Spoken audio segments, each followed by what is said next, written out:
Cheesy Squeezy, and today we're going to be discuss why you should get a Switch for this holiday season.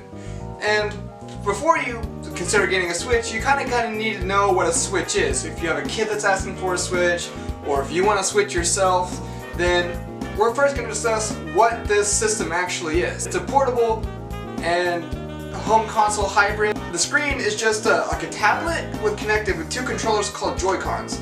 And these Joy-Con controllers, they can be separated just like you just saw, which we're probably going to do a better cut to later. And you can take those off, and you can take it with you basically anywhere you go, like on the train, on the bus, wherever you live, in a park. It'll go everywhere with you just like a Game Boy or a DS kind of would. It's not the easiest to carry around in like your pocket because of course like the size, but it's still pretty versatile. And it's durable enough to where you can like take it anywhere, not worry about it getting broken. When you're out and about, there are about 3 different ways to kind of play. You can play with one with the Joy-Cons connected just like this, have it in your hands, you can move it around, stuff like that, or you can play it, that's a Joy-Con, I just call it Joy-Con connected mode. The second way is tabletop mode. You just slide the Joy-Cons off and have a little kickstand that kicks up, like so. You just prop that up on a table, it stands upright, you can play with the Joy-Cons in your hands, like this, and just have a good old time. It works just like the same as any other, you're playing the game. Third way to play is with the Pro Controller, and the Pro Controller will look something like this. This isn't a Nintendo branded controller. It's made by PowerA, but it's basically the same thing. And it looks like a more traditional controller if you don't really want to play with the Joy-Cons, but just be warned that this doesn't come with the system itself. You don't have to buy this one specifically. Nintendo makes their own, which I recommend, but this one is pretty good like price point. So if you're looking for the cheaper end and you like a Pro Controller instead of the Joy-Cons, I recommend PowerA. They're the ones who made this. There's a bunch of videos on different Switch accessories if you decide to get a Switch. A link in the description down below. When you get home from a long day of playing the Switch on the go, you can come home and put it back in its dock and it'll be shown right on the TV in the comfort of your own home. So if you have an HDMI capable TV and you have a Switch, then it should all work out. You slide it in the dock and there's very little delay, and so it'll just show right from what's on the screen onto your TV. It works out just like magic. I don't know how Nintendo does it. Once in docked mode, you can take off your Joy-Cons like this. We'll do a cutaway of that. And slide it in the dock, and you can control your Switch on the TV with the Joy-Cons separated like this, or again, you can use a Pro Controller while these are still connected. It all depends on how you want to do it and what you want to play with. The thing about the Switch is fully customizable. Like you can do however way you want. For all you tech people out there, when you're playing games on the go like Breath of the Wild and stuff like that, your imaging is going to be looking at a 720p resolution, but when you put on the TV mode and the docked mode, the resolution increases to 1080. And it's not that Nintendo couldn't put it in a tablet at 1080 and take it portable, but the battery life would be so bad, it wouldn't even be worth it taking it on the go. So what they did is they made it in 720 when you're walking around playing games. That way you can save battery life and play it longer. Which brings me to another point about the 2 different Nintendo Switch variations. When the Switch launched, the battery life, this is the same one I have, this is like at the launch, not launch date, title Switch, it's the, whatever. Whenever the Switch launched, the battery life was only about 2.5 hours to 6.5 hours, depending on what game you played and how intensive the game was on the system and how well your Switch ran while playing that game. And recently, as far as like as close as this summer, Nintendo came out with essentially Nintendo came out with essentially an unadvertised revision of the Switch, where it had warmer colors on the screen instead of a bluish tinted ones. It had a longer battery life, giving it an extra 2 hours, and so instead of running like a 2.5, it runs like a 4.5 to 9 hours, which is a huge advantage if you're on the go player like me. I take my Switch all the time to college, whenever I have breaks, play with my friends. So if you want to have longer battery life, then the revised model is the way to go. And if you're buying this in the stores, the box will be a solid red with a Switch on the cover. And yeah, it's not that hard to find. I don't know if there's any other of the older models still out in sale, like Walmart or Target. But if you're looking for a Switch in stores, be sure you grab the one with the red box, because that's like your sure indicator. But if you're buying online, you need to look for the code on the screen, because I can't remember. It's like HAC 001 parentheses -01. I think that's what it is from memory. But yeah, we'll have it on the screen here. In case you're wanting to buy online, you need to look for that model instead of getting the older one, which will have a different code. Also, another important point about the two different models is that they each cost the same amount of $299 US. So that sounds like a whole lot, but if you're gonna break out that kind of money, you're really gonna want the advanced version.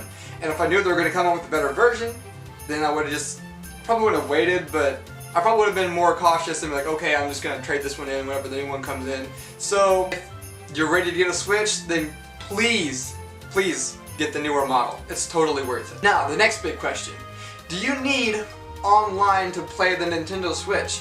And the answer is a yes and no. It's all depending on how you want to play or how the person you're buying for wants to play. To play online with anybody regardless, your ticket is the Nintendo Switch online package. It's 20 bucks a year and you get to play online. That's like your pass to play online with your friends, random people from across the world.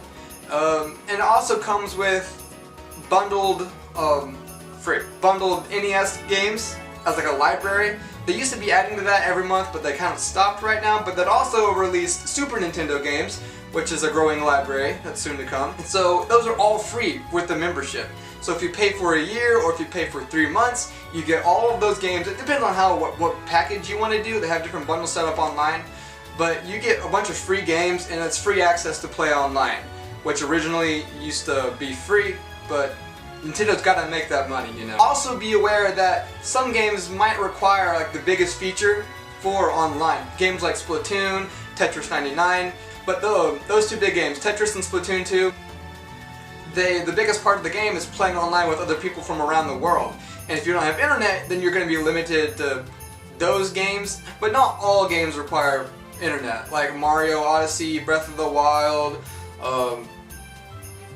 1-2 Switch. I don't know if people are still buying that, but it definitely has lots of other options out there if you don't want to play online or if you don't have internet at your house. Another thing that if you have internet on the Switch and you have internet at your house or whatever, you can go to the eShop. And basically what the eShop is, if you don't know, it's the app store for the Switch. So you can buy games, you can download free demos, you can get special like Black Friday deals I think they had a few weeks ago where you could get discounted games, but those also require internet. But they don't require the Nintendo Switch paid membership thing.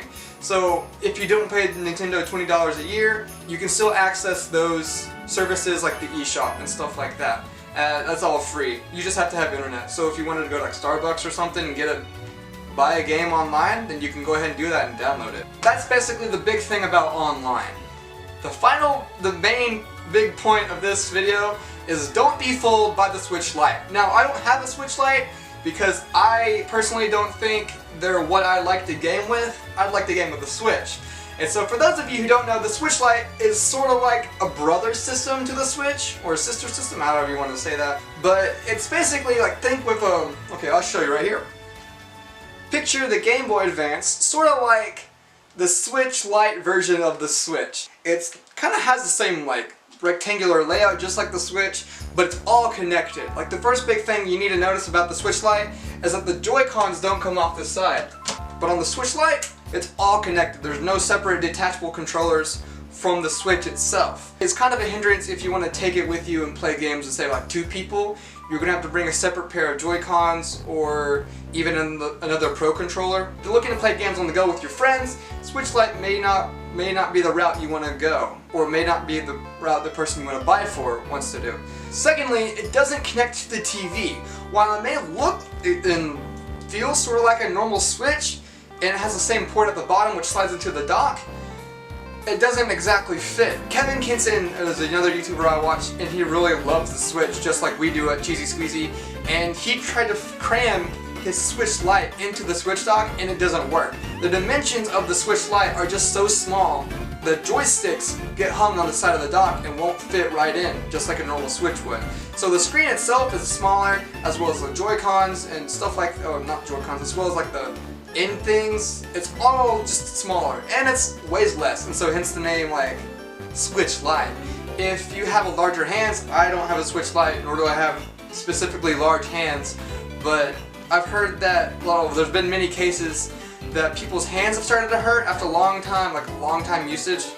So be aware of that if you're thinking about getting a Switch Lite or buying for somebody that wants a Switch Lite. Oh, another, the fourth big thing is battery life. The Switch Lite only has a 3 to 7 hour battery life, I think. It's 3 to 7 hours, and so that's like worse than the original Switch, almost. But for a Switch to do everything that a Switch does portably, and still have like a 4 to 6 hour, I can't remember what I said, 4 to 6 hour battery life, that's the newer version. But the Switch Lite is kind of the middle ground in between the old Switch and the revised Switch, so it's still not that great, but for a dedicated handheld, it needs to have more of a battery life to be, you know, have fun on the go, take it with you, do things a lot like the Game Boy used to be able to do. Number 5 is the price point. And now a lot of people are like, why don't I just get the Switch Lite? It's $100 cheaper, you know, it costs like $199. Well, you're so limited on what you can do, you can't really call it a Switch. I know they did that because they can reach more people by calling it sort of like the same name, and people kind of get the idea of what it is. But just because it's $100 cheaper doesn't mean it's the better option. For a Switch for you to make really good use of the Switch, it's just something you can take, have fun at home, play on the TV, take the same experience, take it anywhere you go, like in the world. For me, the $100 extra is more than worth it. Just to have the Switch, not being able, you can just do that. Okay, you'll never understand until you own one, or somebody that owns one. Playing games sitting on your couch like this is so much fun. You don't even understand until you've done it yourself. You can't do that with an Xbox controller. That's basically my big spill. If you like what you saw and you found a lot of stuff out of it, we'd like to consider, wait, what? If you liked the video today, please be sure to squeeze that subscribe button, and it really helps us out a lot, and that way you can keep up to date on everything we're doing here at Cheesy Squeezy. We all hope you enjoyed this video today, and hopefully you'll be here for the next one. Goodbye!